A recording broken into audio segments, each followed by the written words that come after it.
Alors, au Burkina Faso, lors du 8 mars, hier, les femmes ont en fait quelque chose de très important pour le capitaine Ibrahim Traoré.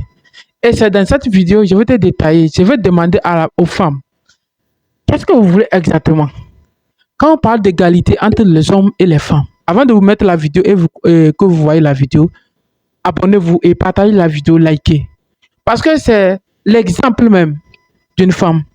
Si les femmes d'aujourd'hui réclament l'égalité, la liberté entre nous, les hommes et les femmes entre nous, que nous soyons égaux, alors la première des choses, qu'elles savent que tout ce que l'homme peut faire, elles doivent le faire.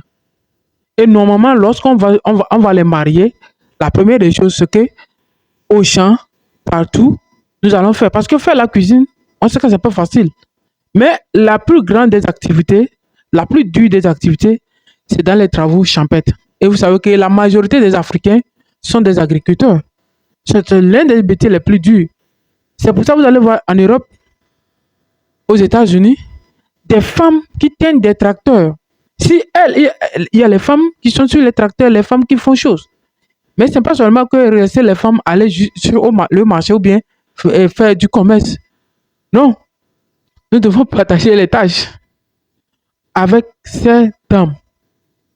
Donc, je vous mets la vidéo et vous allez regarder et dites-moi en commentaire quel est selon vous ce que vous pensez par rapport au 8 mars de votre pays. Abonne-toi et surtout partage la vidéo. Allons-y. Bonjour. Comment vous allez, présidente? Ça va bien? Ça va. Ah, bébé dort aussi. Oui. Madame, bonjour. Vous allez bien? D'accord.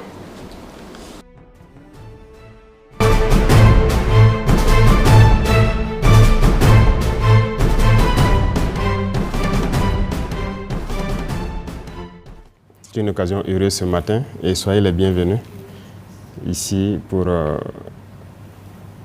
ce témoignage vivant de l'action que nous avons eu à poser il y a de cela 1 an. Et je pense que on ne peut que rendre grâce à Dieu qui a permis que nous puissions agir de manière différente et que les femmes aussi puissent comprendre notre vision en termes d'émancipation de la femme. Donc soyez les bienvenus une fois de plus. Je me souviens que c'est à l'occasion du 8 mars l'année passée que nous avons mis pied sur ce périmètre de Zongo qui nous a permis de voir la pénibilité, la souffrance des femmes qui exploitaient le périmètre en termes de sécurisation de leur production, en termes d'eau, de matériel agricole et d'intrants, ce qui nous a amené donc à prendre les dispositions nécessaires pour qu'elles aient ces espaces aménagés et qu'aujourd'hui la production soit une réalité. Je suis très content de voir qu'elles sont heureuses d'avoir pu produire à temps plein. Ce n'est pas uniquement la saison, et n'importe quelle saison elles produisent. Voilà que le maïs, en mois de mars aujourd'hui, du maïs frais qu'elle arrive à produire et tout ce qui est légumes. Et c'est ce que nous souhaitions. Et voilà, à travers ça, elles se sont émancipées. C'est ça l'émancipation, contrairement à ce que les impérialistes avaient voulu nous faire comprendre sur l'émancipation de la femme telle qu'eux le conçoivent. Nous, notre émancipation est là.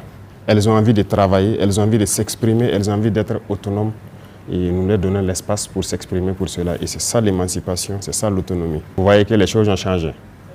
Il n'y a plus de djandjoba, il n'y a plus de fête, il n'y a plus de... C'est pas ça l'émancipation de la femme. Donc il y a ce switch-là qu'il faut pouvoir faire à tous les niveaux. Nous voulons accompagner les femmes, l'autonomisation de la femme, ce ne sont pas juste des paroles.